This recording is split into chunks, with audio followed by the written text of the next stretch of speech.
There's a great difference between freeports that we've seen developed across the UK and the one that we've got here in the Highlands. And I think it's really important to start from the point that when you look at freeports like Teesside, they've been an absolute scandal and shameless waste of public money.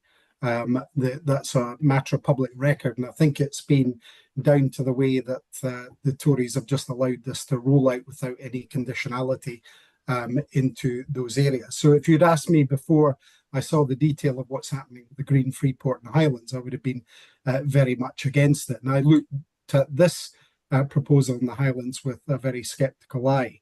But I'm pleased to say that what I think we've managed to get here is, just like a broken clock can be right twice a day, I think we've found a model in the Highlands that can actually work by using the Scottish Government's intervention in terms of making it a green freeport, so that we know there are going to be fair pay conditions on the freeport. We know that there's going to be a great involvement by the public bodies across the piece. So the public body for the airport Hyle, the public body that is the Highland Council, Highlands and Islands Enterprise are all involved in this, in the construction and the development of the Green Freeport, along with the private companies and the investment that is made. Now, what we've already seen, because of that, the way that's been taken forward, is we've seen hundreds of millions of pounds being invested in Ardsea by American companies, and we've seen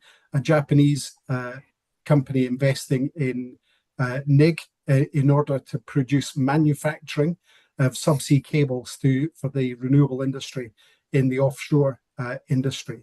So I think it is a model that has the right protections for people, unlike the other models that we've seen developed across the UK. I think it's a unique model to the Highlands and in terms of the Scottish involvement with it. And I think there is a massive opportunity. But I think one of the things that we need to consider with the Freeport is that in itself, that opportunity in itself, will also lead us to looking at other issues that we need to seriously address, such as making sure we've got housing for the new jobs. And they're predicted to be thousands of new jobs, housing for those people in the new jobs. And also to make sure that the services and things that are around that industry are in place. Finally, vitally on the development of that particular freeport, it's really important that it is a whole Highland enterprise, because, and I know that there's been a great deal of work to involve Kishorn in it from a strategic point of view, but it has to be a whole Highland enterprise, and it needs to ensure that it benefits people in Lochaber, in West the Ross, as well as those people who live around Murray Firth and its development going forward. So do I support freeports in general? No. Do I support this one specifically? Yes. That's great. Thanks. Peter? I'm a little less positive, to be honest. I take Drew's point. I think the 6 criteria that the Scottish Government tried to put on the freeports to make them green freeports was a nice idea. I'm very, very dubious about the actual execution of it for this really simple reason. The two companies that Drew's talking about, the American company, there's a Japanese company, and that's fine. They're investing, right? But why are they investing? Because they're going to be allowed to offshore their profits.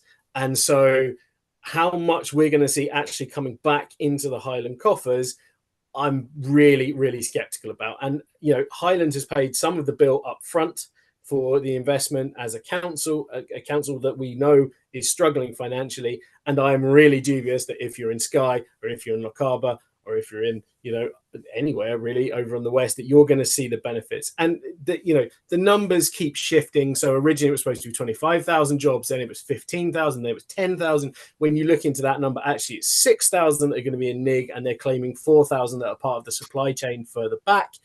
So, this is slippery. And I take the point about it does, on the face of it, if they meet those 6 criteria, yeah, it looks like it will be a really positive thing.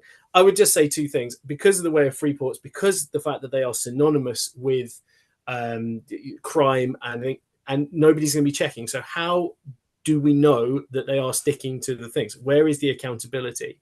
And the second thing is, when you've got companies like BP and these multinational, huge conglomerates, why are they not paying for the schools? Why are they not paying for the roads? Why are they not paying for the services that this influx of jobs is going to need?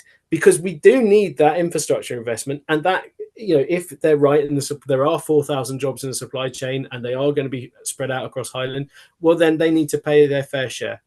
And that would be something, if you elected me, I'd be lobbying for very hard. So dubious, I think, is probably a fair summary.